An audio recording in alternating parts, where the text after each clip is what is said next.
네, 오늘은 그 2차원, 3차원에서 그러니까 교과서 챕터 3에 해당되고요. 2차원, 3차원에서의 운동에 대해서 하겠습니다. Motion in 2 and 3 dimension.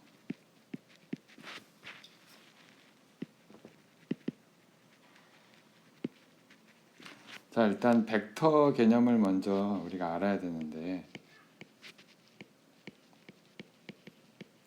그 벡터는 이제 앞으로 계속 나올 거예요. 계속 나올 텐데 벡터를 얘기하려면은 이제 스칼라하고 이제 대비해서 얘기하는 게 효과적인데 스칼라라는 게 있고 스칼라와 벡터가 있어요.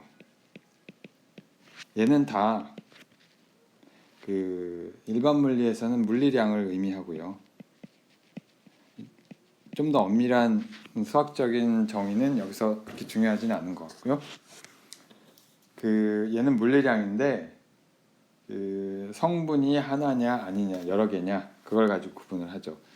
그래서 얘는 성분이 하나고요. 한 개. 얘는 성분이 여러 개가 되는 거죠. 여러 개. 차원이 D면은 얘를 2차원 운동이다 하면은 차원 D면은 성분의 개수도 역시 D가 되는 거죠. 차원이 3차원이면은 성분의 개수도 3개가 되는 거고요. 예를 들면 스칼라는 근데 물론 이제 이 이야기가 이제 나중에 현대물리로 가면 조금 달라지기 때문에 뭐 지금 상황에서는 이게 여러분들한테 크게 중요하진 않지만 그 뉴트니안 미케닉스 한에서 그 뉴트니안 월드라고 하죠. 그러니까 뉴트니안 월드라고 하는 거는 그 우리가 공간 3차원이 있고요. 그 다음에 공간과 무관한 시간이 있는 거죠. 시간 1차원. 그걸 뉴트니안 월드라고 하고요. 이제 나중에 여러분들이 뭐 그 현대물리에 대해서 조금이라도 들어봤으면은 뭐 시공간이 서로 독립적이지 않고 뭐 그런 얘기를 들었을 수도 있어요. 근데 그런 건 좀 생각을 하지 않고요. 근데 만약에 이제 시공간이 서로 독립적이지 않은 상황에 이르면은 이 스칼라 벡터도 다시 정리해야 되기 때문에 그거를 생각하지 말고 일단 이 3차원 공간 3차원에서 생각을 하면 이 스칼라의 얘는 그 예를 들면 뭐 길이, 시간, 뭐 에너지, 온도 이런 것들은 다 스칼라량이죠. 그러니까 저기 다른 그 어떤 좌표계에서 보더라도 다 같은 값을 가지고 있단 말이에요. 이거는 좌표계와 무관하단 말이에요. 좌표계와 무관. 좌표계 또는 이제 관측자와 무관하다는 얘기인데 이 이야기는 좀 더 나중에 다시 하기로 하고 벡터는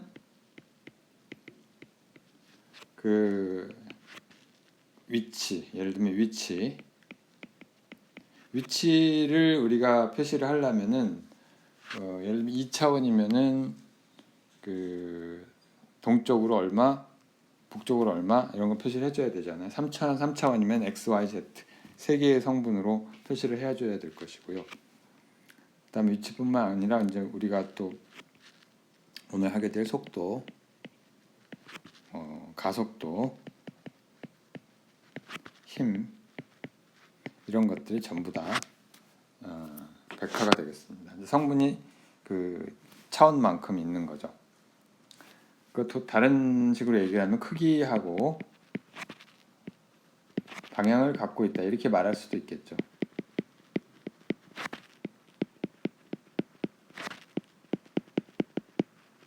자, 그래서 벡터에 대해서 좀 이야기를 하겠는데, 벡터를 편리하게 이야기하는 쓰는 방법은 이제 화살표를 이렇게 표시를 하죠. 이런 거는 아마 다른 데서도 해봤을 것 같은데요. 그 어떤 벡터를 이렇게 표시를 하는 벡터의 표시.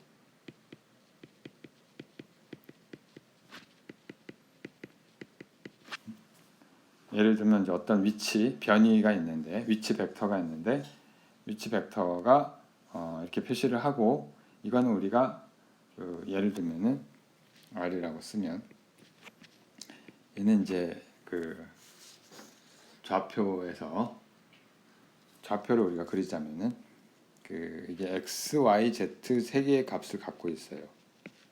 무슨 이야기냐면은 얘를 이제 어떤 축상에서 그리면 x, y, z 축을 그리면 이렇게 세 개의 축을 우리가 정하고 x, y, z 이 r이라고 어떤 벡터를 우리가 이제 그리는데 이 벡터는 예를 들면 x축으로 얼만큼, y축으로 얼만큼, z축으로 얼만큼 그게 표시할 수가 있을 거 아니에요.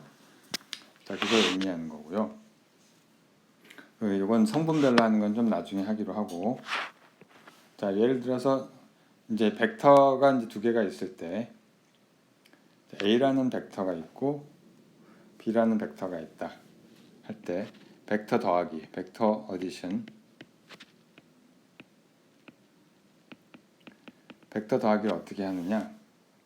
요거 마저 써주면 이 A라는 벡터가 있는데 얘는 성분이 AX, AY, AZ 그렇다는 얘기고요. 어떤 A라는 벡터가 있고요. 그 다음에 또 B라는 벡터가 있어요. 자, 두 개를 어떻게 더하느냐 하면은 얘를 뭐 평행사변형을 그려도 되고요. 그러니까 무슨 얘기냐면 B라는 벡터를 여기다가 하나 이쪽에다가 저기 A의 끝점에다 갖다 붙이고요. 얘를 스타일을 이렇게 붙일까요? 갖다 붙이고 요게 이제 요 회색으로 쓴 것도 B잖아요. 자, 그래서 이렇게 여기가 이제 B가 되는데 이것도 B가 되는데, 자, 두 벡터를 더한다는 건 뭐냐면은 이 처음 점과 끝점을 이어주는 거죠. 자, 이렇게 그리면 돼요. 이게 바로 A 더하기 B가 되겠고, 또는 이제 B 더하기 A를 그려도 되겠죠. 요 A라는 벡터를 요 B의 끝점으로 우리가 생각을 해도 되잖아요. 이렇게 생각을 해도 되겠죠. 이렇게 생각하면 이 벡터가 또 A가 되고, 결국은 A 더하기 B나 B 더하기 A나 똑같다는 얘기죠. A 더하기 B는 B 더하기 A와 같다. 이렇게 쓸 수가 있는 거죠. 자, 이거를 우리가 교환 법칙이라고 하죠. 영어로는 커뮤터티브라고 하고, 그 다음에 사실은 우리가 산수 배울 때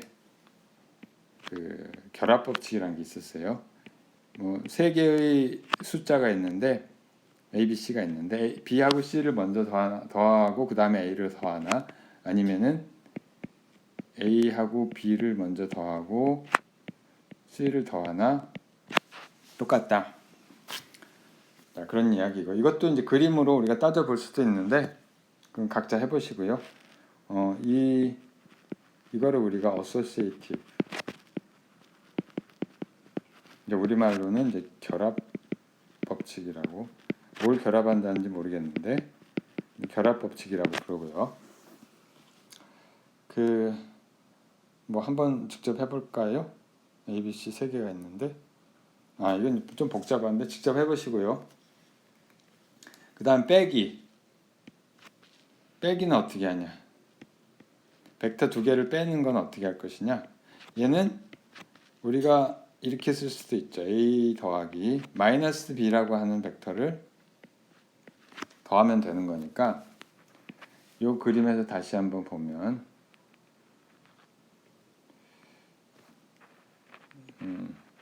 복사하고 자 똑같이 있는데 필요 없는 건 잠깐만 너무 이쪽으로 왔으니까 얘들은 지워놓고 이거 a죠. 얘는 a고 얘는 이제 b라는 벡터인데 b라는 벡터 대신에 이제 마이너스 b라는 벡터를 우리가 그려줘요. 마이너스 b라는 벡터는 정확히 b의 반대쪽의 크기는 똑같겠죠. 크기는 똑같은 마이너스 b라는 벡터를 생각을 하고 두 개를 더해주면 되는 거죠. 두 개를 더해주면은 역시 평행사변형을 그리면 잘 그리면 여기서 아니다. 얘를 복제를 해서 여기다 그리고 색깔은 그냥 잘 안 보여요. 자 그러면은 이게 여기서 이제 이쪽으로 향하는 새로 또 다른 색으로 이렇게 그려준 게 바로 A에서 B를 뺀 벡터가 되겠습니다. 그렇게 하면 되는 거고요. 자, 뭐 예를 들어서 그림이 하나 있는데 실제로 이게 뭐 어떤 경우에 우리가 쓸 수가 있느냐? 이제 벡터 세 개의 합이 지금 0이 되는 경우가 우리가 생각을 했는데 여기서 보면 그림에서 보면 이게 뭐냐면 저기 도르래가 있어요. 도르래가 이제 두 개가 달려 있고 이제 세 군데에 이렇게 추가 매달려 있습니다. 매달려 있는데 얘가 평형을 이루는 상태가 될 수가 있겠죠. 잘하면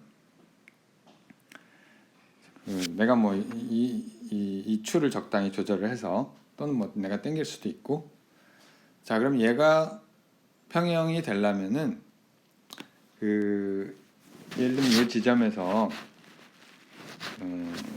이 힘이 세 군데 작용을 하잖아요. 그러니까 이 지점에 힘이 세 군데 작용을 하는데 뭐 힘에 대한 이야기는 나중에 우리가 4장인가 5장인가 다시 하겠지만 여기 이제 이쪽 방향에 힘이 당기는 힘이 있고 이 질량 때문에 그다음 이쪽 방향으로 또 당기는 힘이 있고요. 그다음에 이제 아래로 당기는 세 개 있어요. 이 세 개의 합이 0이 되는 상태가 이제 이퀄리브리엄 평형 상태가 되는 거죠. 평형 상태가 된 거고 얘가 평형 상태가 되려면은 이제 다음과 같이 우리가 보면 이 세 개의 힘을 F1 더하기 F2 더하기 F3가 0이 된다는 거. 한 바퀴 도는 것처럼 우리가 그려지는 거를 이제 알 수가 있다. 평형이 되기 위한 조건이라고 할 수가 있겠죠.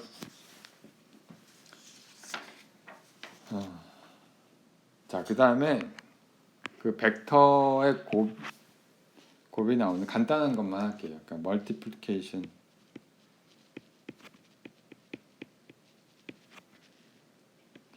of a vector.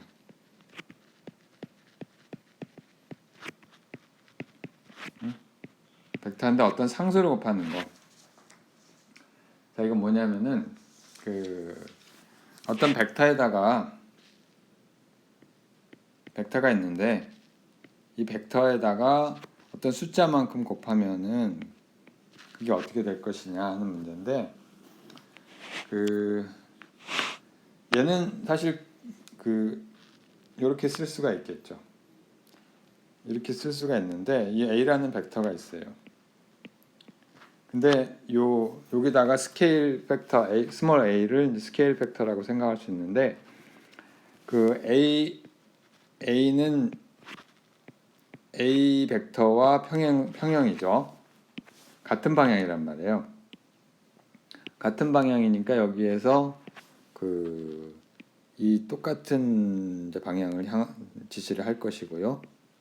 그 다음에 이제 크기가 이건 1보다 큰 경우를 물론 생각을 했지만 요 파란색으로 그린 게 바로 A 벡터라고 생각을 할 수가 있겠습니다. 물론 이 경우는 A가 1보다 큰 경우고, 또는 뭐 A가 1보다 작을 수도 있겠죠. A가 1보다 작으려면은 예를 들면 이제 이렇게 그리면 되는 거죠. 색깔 바꿔서 이렇게 하면은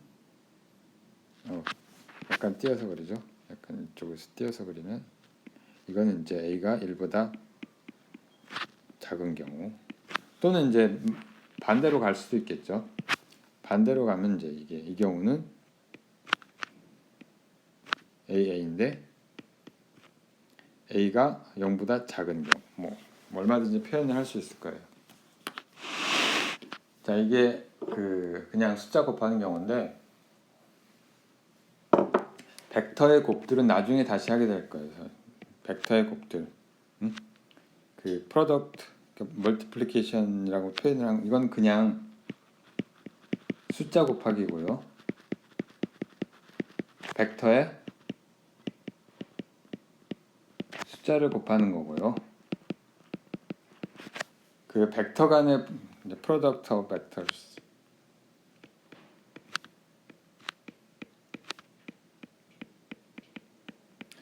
얘는 이제 벡터들 간의 곱이 이제 나중에 나오는데,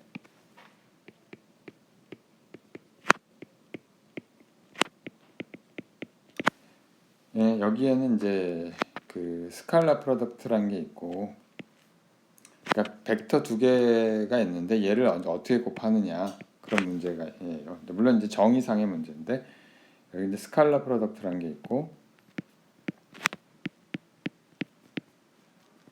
벡터 프로덕트라는 게 있는데, 요거는 이제 나중에 그 필요할 때, 스칼라 프로덕트는 언제 나오느냐면은 그 에너지, 그러니까 워크, 일에 대한 이야기를 할 때 나오고요.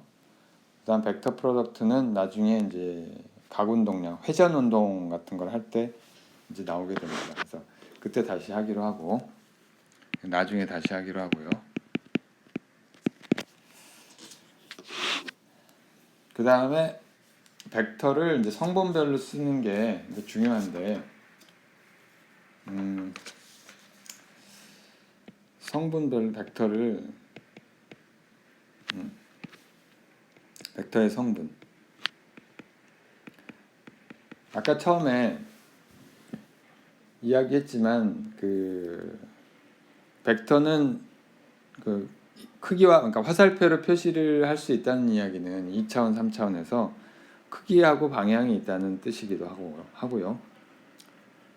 또는 이제 이게 성분이 여러 개다 이렇게 얘기를 할 수가 있는 건데, 예를 들면 내가 그 어떤 위치, 원점으로부터 이제 일단 2차원은 먼저 생각을 합시다. 2차원에서 이제 생각을 하면 2차원을 한번 생각해 봅시다. x축이 있고 y축이 있는데, 2차원에서 여기 어떤 한 점을 생각을 하면, 한 점을 여기 생각합시다. 한 점을 생각을 하면 요 점을 우리가 그 x, 그러니까 위치를 x, y로 표시할 수가 있겠죠. 요 값이 x고 요 값이 y고요. 요 점을 이제 r이라고 하는 벡터를 x, y, 위치 벡터라고 표시를 하는 건데, 근데 이게 꼭 위치일 필요도 없고요. 이게 꼭 위치일 필요가 없고, 예를 들면 임의의 벡터다, 위치일 수도 있고 뭐 다른 임의의 여기 어떤 여기 성분이 AX란 게 있고 AY란 게 있다고 칩시다. 그럼 요 벡터는 우리가 어떻게 쓸 수 있냐면 A라는 벡터를 쓰고요. 이게 성분이 하나는 AX라고 표시를 하고 하나는 AY라고 표시를 하는 거죠. 예를 들면은 얘가 뭐 동쪽으로 요 위치가 동쪽으로 3m만큼 같고 북쪽으로 4m만큼 같다. 이렇게 표시를 할 수도 있고요. 또는 얘를 이제 각도로 표시할 수도 있겠죠. 각도와 크기로. 그러니까 그 크기와 방향으로 표시할 수가 있는데 그 크기와 그 얘기를 합시다. 여기서 x, y로 쓰는 거를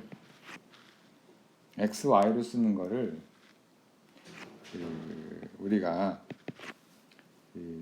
카티시안 코디네이트라고 하고요. 물론 이건 지금은 이제 2차원에서 얘기지만 3차원에서도 물론 쓸 수 있고요. 또는 그냥 XY 코디네이트라고 불러요. XY 코디네이트라고 부르고 XY 코디네이트 XY 좌표계라는 뜻이에요. 카티시안이라고 하는 이름은 사실은 데카르트에서 온 말이고요. 데카르트 알죠? 사람 이름이에요. 17세기에 그 철학자의 겸 수학자의 겸 물리학자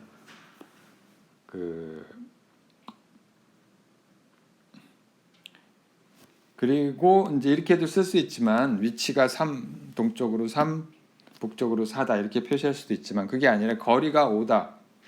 이걸 A라고 합시다. A. 이 경우에는 크기가 그 길이가 되잖아요. 그걸 이제 우리가 R 세타 이렇게 표현을 하는데, 그러니까 이게 만약에 길이라면 이제 R 세타가 A가 R이 되는 거고, 이거 우리가 폴라 코디네이트라고 부릅니다. 폴라 코디네이트라고 부르고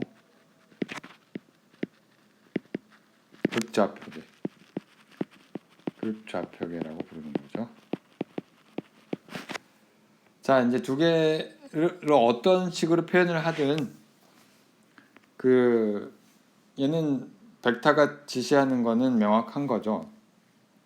근데 사실은 얘를 어떤 벡터가 있는데 이 A라고 하는 벡터를 내가 꼭 뭐 XY나 뭐 이 폴라 코디네이트로 기술을 해야 하느냐 그런 건 아니에요.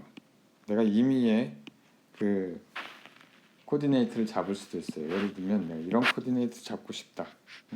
이런 코디네이트를 잡고 싶다. 이렇게 얼마든지 잡을 수 있는 거죠.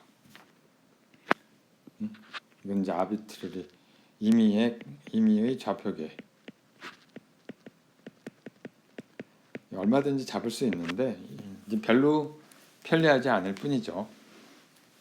임의의 좌표계에 대해서 생각할 일은 여러분들이 뭐 많지 않은데 이제 중요한 거는 좌표계라고 하는 건 하나의 선택의 문제라는 거고요.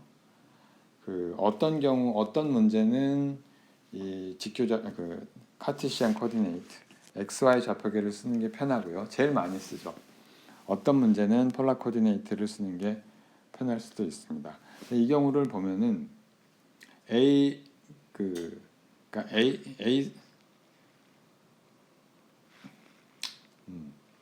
AX, AY하고 그 다음에 A 세타 두 가지 다른 방법으로 표시할 수가 있는데 이 관계가 어떻게 되느냐 그걸 한번 따져보게요. 그래서 어떻게 되냐면은 일단 A분의 AX가 코사인 세타죠. 그 다음에 A분의 AY가 사인 세타잖아요. 자, 그러니까 우리가 AX, 그러니까 XY 코디네이트를 이 폴라 코디네이트의 함수로 쓰면 어떻게 표시할 수가 있냐면 AX가 A 코사인 세타가 되고 AY가 A 사인 세타 이렇게 쓸 수가 있죠. 또는 역으로 이거는 이제 AX, AY를 A와 세타의 함수로 쓴 거죠. 역으로 a하고 세타를 ax, ay의 함수로 쓸 수도 있겠죠. 어떻게 돼요? a는 피타고라스의 정리에 의해서 두 개의 제곱의 합에다가 루트를 씌운 게 될 것이고요. 그 다음에 세타는 탄젠트 세타가 바로 요거분의 요거니까 ax분의 ay 이렇게 되죠. 그래서 ax분의 ay 이렇게 쓸 수도 있을 거예요. 또는 완벽하게 쓰려면 세타가 아크탄젠트라는 거 하는 게 바로 탄젠트 함수의 역함수를 의미하는 거고요. 또는 ax분의 ay 이렇게 쓰면 되겠죠. 자, 이제 3차원에서는 어떻게 될 것이냐고 잠깐 얘기를 해보면, 그 3차원에서는 아까 그림을 내가 3차원 그림 한번 그렸으니까 이걸 한번 이용을 해서 한번 봅시다.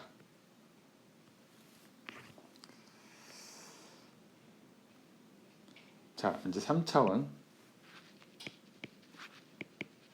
3D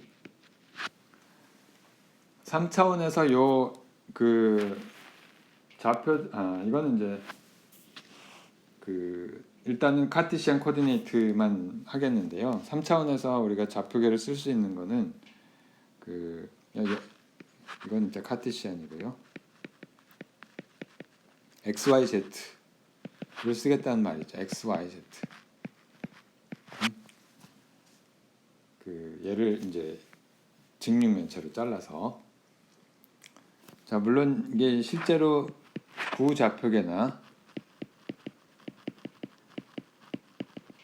원통 좌표계 같은 게 있는데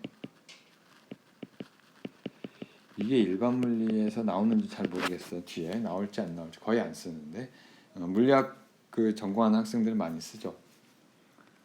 그 이 세 개의 성분이 있잖아요. x, y, z 세 개의 성분을 우리가 쓸 수가 있는데 어떤 의미의 a라고 하는 벡터에 그 이 값들이 이제 여기 크기도 있을 거 아니에요. 크기를 a라고 하고요. 일단 이 크기하고 a와 그 다음에 ax 이 세 개의 성분들은 어떤 관계가 있느냐 그거부터 한번 보죠. 일단 얘를 xy 평면상으로 그 쭉 프로젝션을 시키면 프로젝션을 시키면 쭉 평면으로 내린다고 쳐봐요. 자, 그러면은 요 길이가 az고요. 얘는 이제 xy 여기에 다시 얘를 그림자를 딱 xy 평면상의 그림자를 보면 이렇게 될 거고, 요 포인트는 뭐냐면은 ax하고 다른 색으로 합시다. ax하고 ay하고 0 이렇게 되겠죠. 그 다음에 이 z축으로 올라오는데 여기는 직각이 되겠습니다. 자, 그러니까 요 길이를 우리가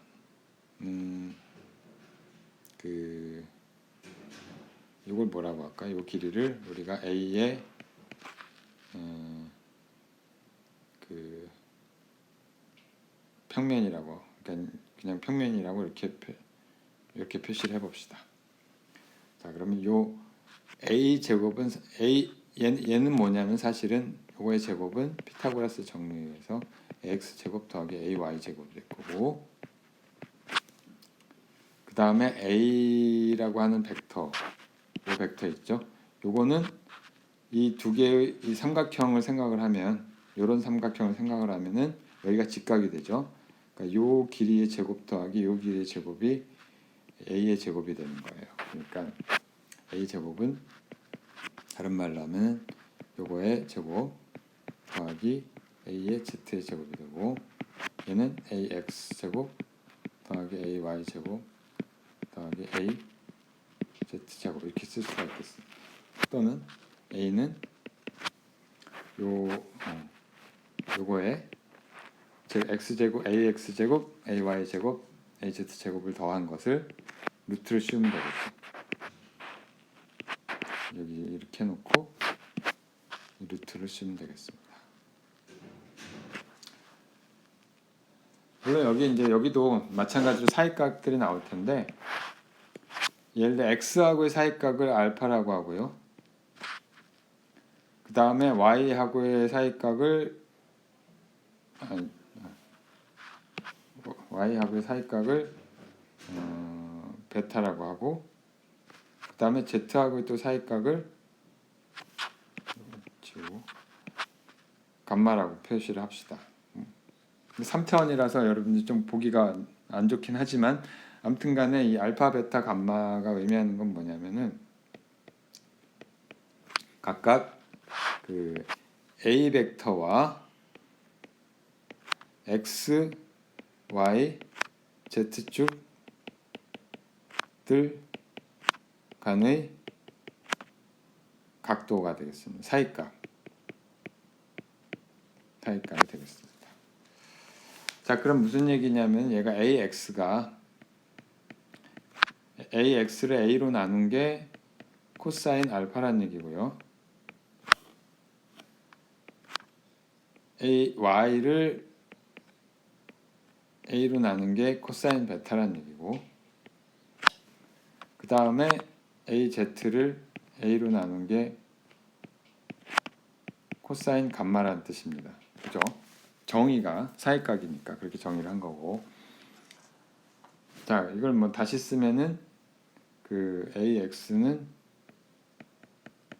A의 코사인 알파 이렇게 될 것이고 그 다음에 AY는 A의 코사인 베타 이렇게 되고 그 다음에 AZ는 A 코사인 감마 이렇게 될 텐데 얘를 이제 양변을 다 제곱을 해서 더하면 A 제곱, 그러니까 AX 제곱 더하기 AY 제곱 더하기 AZ 제곱은 A 제곱이라고 했어요. 그죠? 자, 근데 여기에 이거를 우리가 이 관계 위의 관계를 이용을 하면 얘는 사실은 뭐랑 같으냐면은 A 제곱의 코사인 알파의 제곱 더하기 코사인 베타의 제곱 더하기 코사인 감마의 제곱 이렇게 될 것이고 자, 두 개가 같아지려면 여기서 우리가 사이각들이 이런 조건을 만족을 한다는 걸 알 수가 있어요. 코사인 알파의 제곱 더하기 코사인 베타의 제곱 더하기 코사인 감마의 제곱이 어떻게 해요? 1 이렇게 된다는 걸 알 수가 있죠. 자, 지금까지는 이제 벡터에 대한 간단할지 안 간단할지는 잘 모르겠는데 간단한 그 인트로덕션 소개했고요. 자, 지금부터 우리가 할 내용들은 그 얘를 그 속도와 가속도 개념에 적용을 하는 거예요. 그래서 여러분들이 지난 시간이랑 뭐 한 2시간 정도 속도, 가속도 개념을 배웠잖아요. 그래서 그 1차원만 생각을 해갖고 한 방향을 따지지 않고 그 한 방향으로만 움직였을 때 속도, 가속도 개념을 우리가 얘기를 했는데 뭐 가령 우리가 그 중력 가속도 실험도 했잖아요. 그러니까 뭐 각자 했겠지만 숙제로 근데 이제 이번에는 그 속도라고 하는 게 사실 한쪽으로만 움직이는 게 아니잖아요. 내가 이제 어떤 속도를 갖고 있다고 하는 얘기는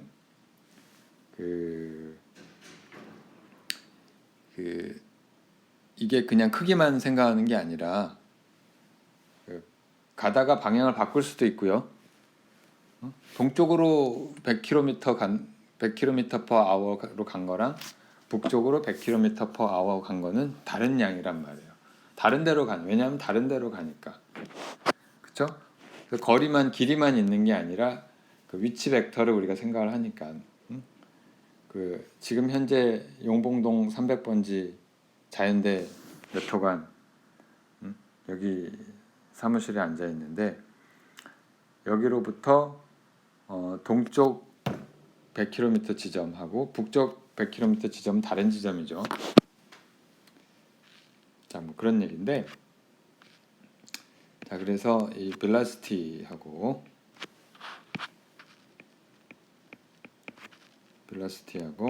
속도, 가속도, acceleration, vectors. 자, 실제적인 문제로 이제 처음 접하는 거예요. 그러니까 벡터에 대해서.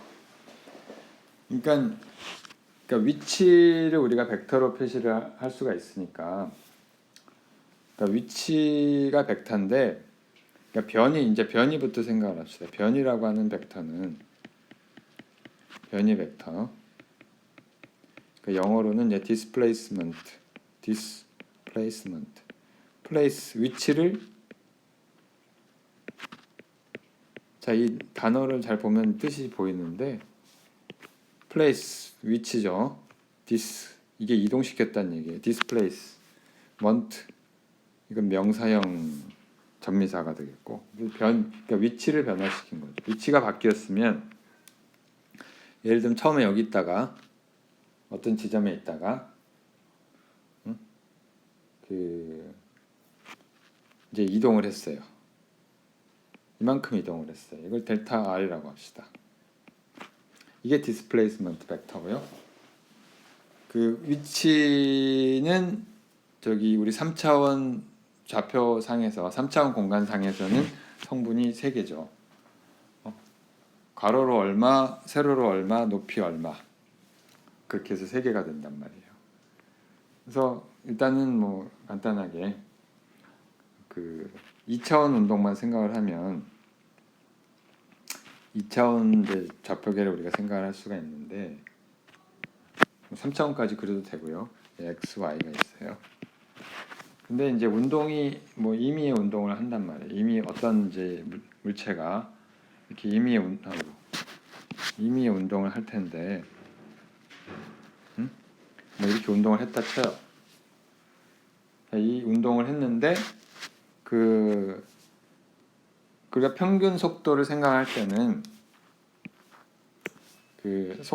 평균 속도는 얘가 이동했을 때 변이가 얼마냐, 그러니까 시간이 얼마냐 하는 거랑 일단은 그냥 이렇게 써놓고, 평균 속도는 이 시간, 이동하는데 걸린 시간 분의 실제 변이가 평균 변이. 그러니까 이게 뭐냐면 여기서부터 이 원점에서부터 여기까지, 이게 바로 델타 R이 되겠죠. 델타 T 분의 델타 R 이라고 하는 게 이제 이게 평균 속도를 나타내는 벡터가 되겠습니다. 근데 우리가 속도라고 얘기했을 때는, 속도라고 하는 건 항상 순간 속도를 얘기하는 거고요. 무슨 얘기냐면 예를 들어서 이 지점에서 어느 지점을 볼까요? 이 지점을 봐봐요. 이 지점을 보면 이 지점에서 속도는 어디냐면은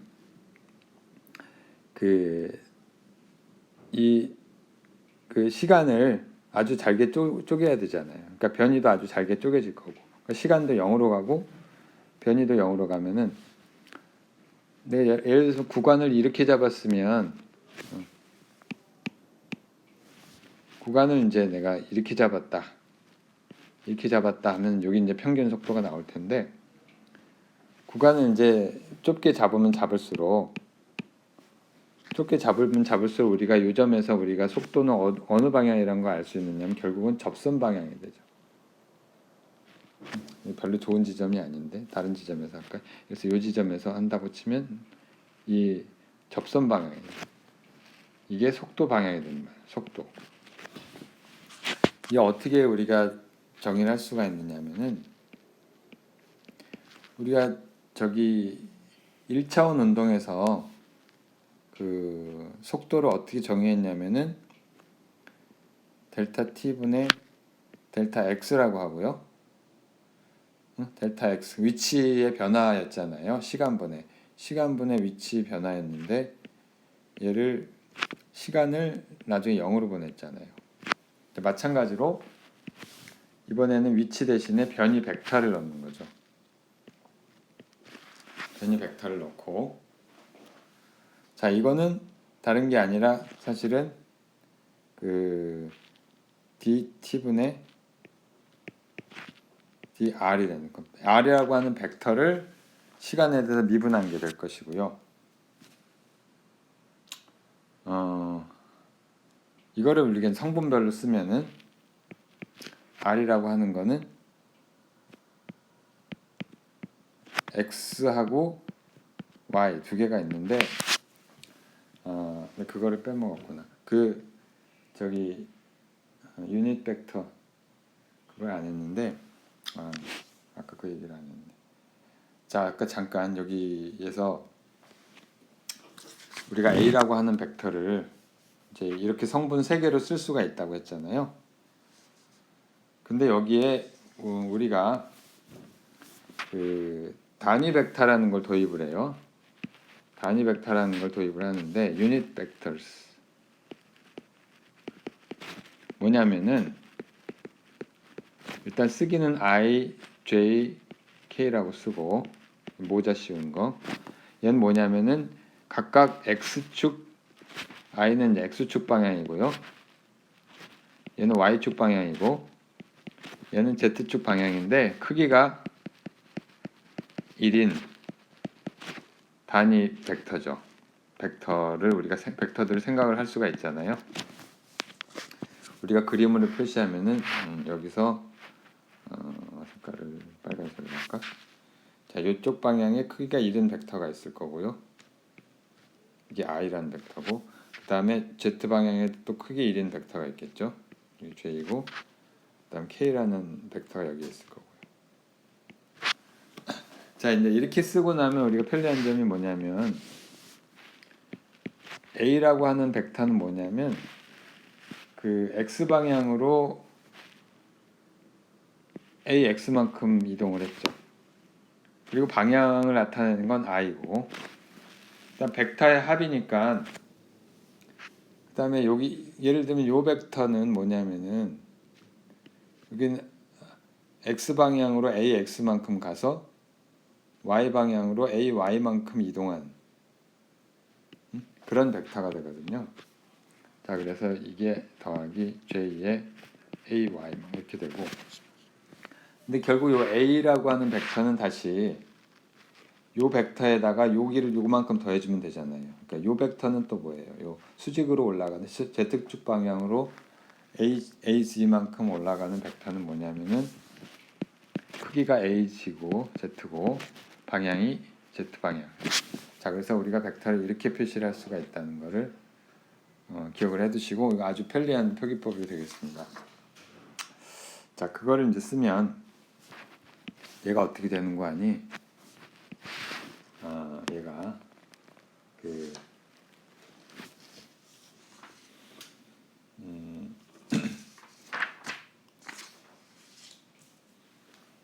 성분별로 쓰면 얘가 i의 x 더하기 j의 y 더하기 k의 z 이렇게 되죠. 이게 r이라고 하는 벡터죠. 이게 r이라고 하는 벡터. 이게 위치 벡터란 말이에요. 위치 벡터는 뭐냐면은 위치 벡터는 요점의 위치를 예를 들어 생각을 하면 요점의 위치를 생각을 하면 요점의 위치는 이게 r이라고 하면 x 방향으로 x만큼 간 거고 y 방향으로 y만큼 간 거잖아요. 이제 z축 여기 수직으로 올라오는 z축이 있으면은 이제 z만큼 간 것이고, 자, 각 성분이 x, y, z가 되는 벡터가 그 위치 벡터가 되겠습니다. 자, 그래서 얘를 다시 표시를 하면 이렇게도 쓸 수 있겠죠. i에 dt분의 dx 더하기 j의 dt분의 dy 더하기 k의 dt분의 dz 이렇게 쓸 수가 있을 것이고, 이게 뭐예요? 각각이 바로 속도 벡터의 x, y, z 성분이다 이렇게 쓸 수가 있는 거죠. 그러니까 만약에 우리가 속도라고 하는 벡터를 세 개의 성분으로 썼다고 하면 이렇게 쓸 수가 있을 텐데, 이 각 성분들이 그 x, y, z의 시간에 대한 미분에 해당한다는 말이죠. 그러니까 이게 뭐랑 같은 얘기냐면은 v의 x 성분은 x를 시간에 대해서 미분한 거고, v의 y 성분은 그러니까 위치의 y 성분을 시간에 대해 미분한 거고, 속도의 z 성분은 위치의 z 성분을 시간에 대해서 미분한 것이다. 뭐 다 같은 얘기가 되겠습니다. 자, 그리고 그 다음에 이제 가속도도 역시 가속도가 속도의 변화율이었잖아요. 속도의 시간에 대한 미분이었는데 가속도도 역시 벡터가 되는 거예요. 자, 어떻게 정의할 수 있냐면은, 일단 그림을 한번 생각을 해보면, 얘가 이제 어떤 물체가 움직이고 있는데 이렇게 움직였다고 치고, 자, 여기에서 예를 들면 요 지점에서 속도 벡터가 이쪽 방향이라는 거 알고 있죠. 이제 속도의 크기가 만약에 변했다면 이제 그 변한 만큼 이 속도의 속도 방향과 같은 가속도도 있을 수 있는데, 속도의 크기가 안 변했다면은 가속도가 0이냐? 그렇지가 않아요. 왜냐하면은 방향이 바뀌면 속도의 그 방향이 바뀌기 때문에 가속도가 생깁니다. 그래서 그게 나중에 우리가 그 등가속도 운동할 때 다시 하겠지만, 자, 그래서 이 경우에 여기 가속도 벡터가 이렇게 생길 수가 있고요. 이 가속도 벡터는 어떻게 될 것이냐면은 그 시간의 변화율인데, 속도의 변화율인데 시간에 대한 그 시간을 단 t 델타 t를 0으로 보내는 아주 짧은 시간 동안에 속도가 얼마나 변했느냐, 그 속도의 기울기 같은 거죠. 자, 이게 다른 말로 하면은 dt분의 dv 이렇게 될 것이고요. 근데 v를 우리가 성분별로 쓰면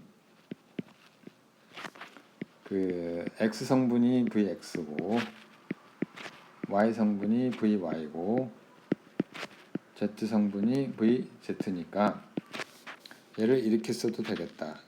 i의 dt분의 dvx 더하기 j의 dt분의 dvy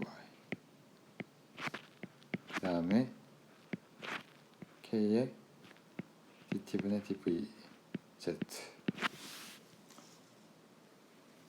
근데 이 각각이 또 뭐 어떻게 돼요? vx, vy, vz가 여기서 보면 이 각각의 이 위치를 미분한 거였잖아요.